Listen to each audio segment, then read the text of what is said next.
Hello, everybody. Знаєте, що вам скажу? Німці нам поставляють панцергаубіці 2000. Знаєте що? Вони почали сипатися. Я почав шукати, а чого вони сипляться?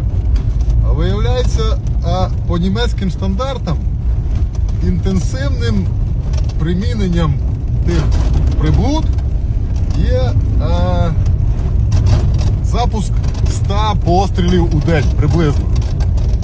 То наші хлопці цю задачу перевиконують, а панцергаубиці трохи не справляються. Німецькі